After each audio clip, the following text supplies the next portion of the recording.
Are you curious about what's going to happen in the real estate market in 2024? Well, let's dive deep into what I think is going to happen in 2024 and some strategies to prepare for the real estate market to come.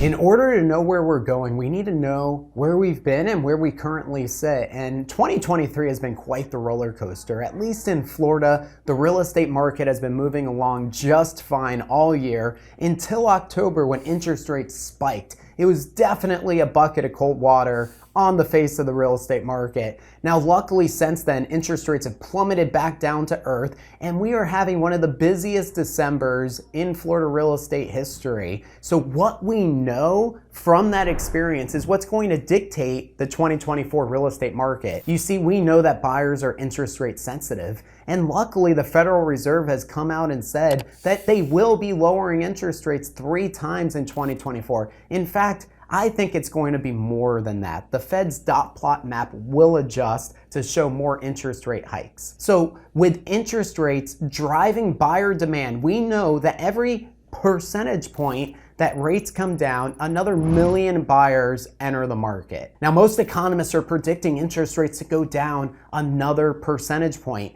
That means you're going to have a flood of pent-up demand from the buyers entering the market. I predict that in March, April, May, the strongest season in your local market, for Florida, that's ours, you are going to see multiple offer situations yet again on those highly desirable properties. A big driver for inflation, which ultimately controls where interest rates go, is the employment situation. And what we're seeing is that the number of opening jobs has come down. So we're seeing a normalization in the employment world where will employees get raises? Absolutely. But are we going to see these 5, 10, 15% jumps in people's salaries? Candidly, probably not. And that's actually a good thing, because if you get a 10% raise, but inflation goes up 10%, you got nothing. Now, when you're getting that 3, 4, or 5% raise and inflation is only, say, 2%, you're getting a real dollar raise, not just a raise to combat inflation. And yet when inflation is at 2%, which is where it's going, that's the Fed's target rate,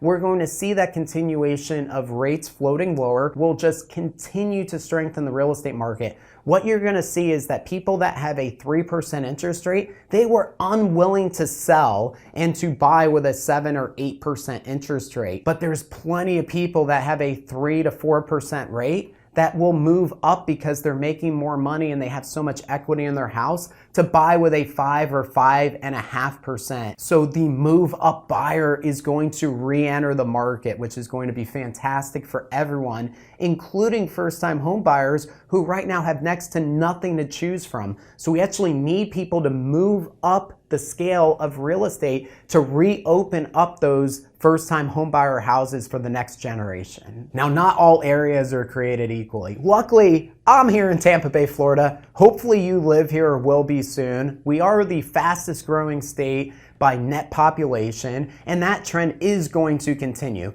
People from the Northeast and the Midwest and even California are going to continue to move here because of our business-friendly environment, the lack of state income taxes. So look for Tampa Bay and Florida to outperform the market. And there's some great trends coming. A lot more mixed-use spaces being created in Tampa Bay. We're looking at live, work, play. In fact, we're becoming the king of live, work, play in the United States, right here in Tampa Bay, Florida. So what we're seeing is in the outskirts of Tampa Bay, Florida, we're seeing builders re-enter the market, which was highly needed, building large yet not super large homes. There seems to be a trend between 2,500 and 4,000 square feet with new homes, open floor plans, and you know what's interesting?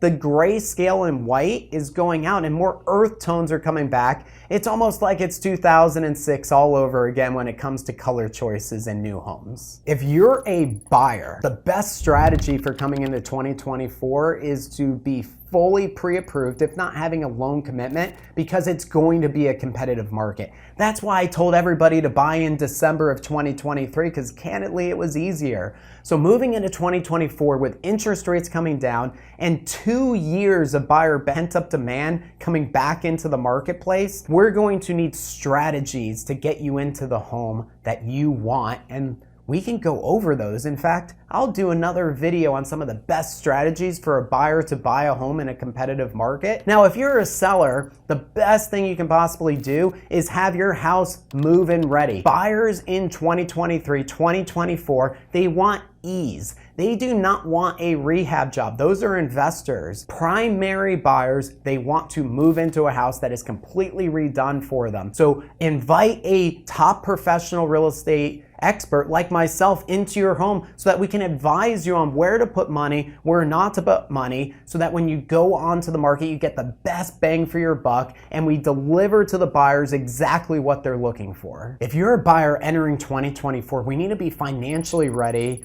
Again, having that full pre-approval, if not loan commitment from your lender. There's all kinds of loan programs out there. Whether you're qualifying for the Hometown Heroes program, where you can get up to $35,000 in money for closing costs and for down payment. Or if you're a physician, there's all kinds of regional banks that will literally give you 100% financing with no PMI. Now, if you're a traditionalist, you may want to put 20% down to avoid PMI. But there's all kinds of options. One of them fits what you're looking for. What's great about real estate is there is this old Chinese proverb that the best time to plant a tree was 20 years ago and the next best day, today. Well, real estate is just like that. You've probably heard the saying, don't wait to buy real estate and wait. You see, historically, real estate goes up by 4.1% every single year. Of course, there's some years that go higher, and once in a while, there's a pullback in prices, yet 4.1% steady increase.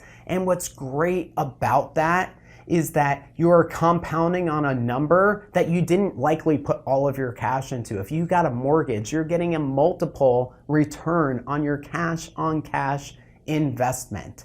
So real estate will continue to go up in value as long as the population of the United States goes up. If there are less houses than people, prices will go up. It's supply and demand, economics 101. Now, luckily, while our country's birth rate may not justify an increase in population, we have loads of immigration. So the population of the United States is steadily growing, which will cause real estate prices to go up over time. In fact, we have another economic factor. The home builders stopped building after 2007, and they've never caught up. So this country is literally millions of homes behind on where we should be as far as inventory goes.